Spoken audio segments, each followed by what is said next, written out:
Hi, I'm Rhiannon from the Epsom Bakehouse, and today I'm going to talk a little bit more about why the recipe you're using to bake bread at home is wrong. If you're enjoying these bread making tips and you'd like to hear more, you can go and sign up for my top 5 bread making tips via the link below this video. So yeah, today I just want to talk a little bit more about why the recipe that you might be using to bake bread at home is wrong, or why it keeps turning out wrong. And it's a really common question I get asked.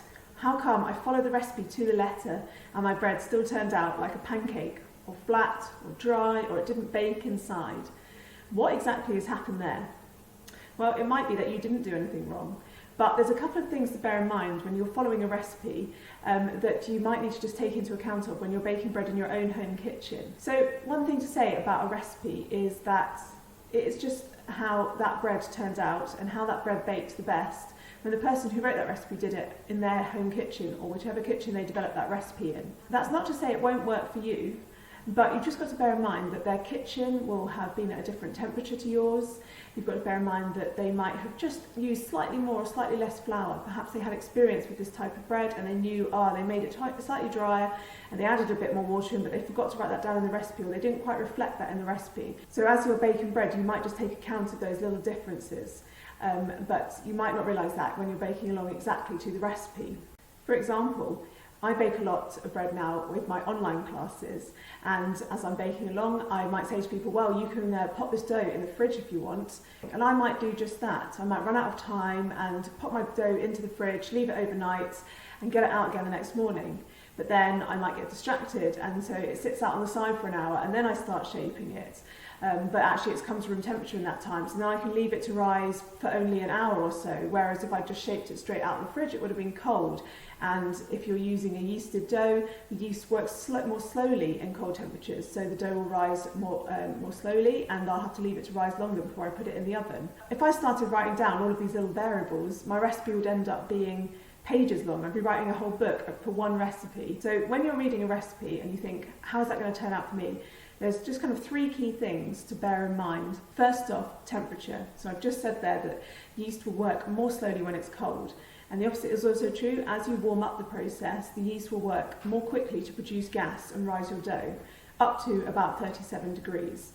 And then after that, the yeast starts to die. Just bear that in mind. If it's a hot summer's day and you can see the sunshine behind me, then your dough might rise more quickly. Yes, I say leave my dough on the side, but I know I wouldn't leave it right here because the sun falls here. It would rise really, really quickly, and I would probably miss the point where I need to move on and shape it. Then think about when you read your recipe, the amount of yeast you're putting in. You might be using a slightly different yeast, so you could be using fresh yeast versus dried yeast.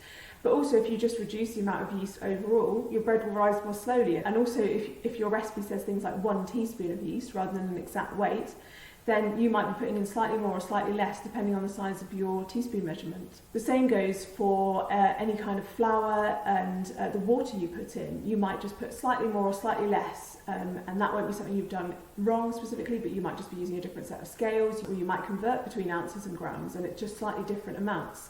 All of those things will affect how your dough rises. And then the final one is time. Most recipes I see for bread say something like leave your dough until it's doubled in size for the first rise, or leave it for about an hour.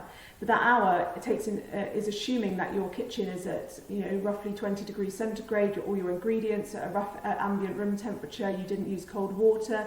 So as soon as you make your dough colder or you make it warmer, that hour will either become longer as it's colder or shorter if it's warmer. Like I said, the recipe is what worked best for that author. Whoever wrote that recipe, it's just they wrote down whatever worked best for them when they wrote that recipe, and that's how it worked best in their kitchen. So if you're following a recipe to the letter, start to think about what you could change when you're baking your own bread following that recipe. Could you change the temperature that you're proving your dough at, or that your ingredients are at? Could you change slightly the amounts of things you're putting in, or perhaps you're using slightly different flour, etc., and it's just changed how the dough rises? And can you change the amount of time that you're leaving your dough to rise?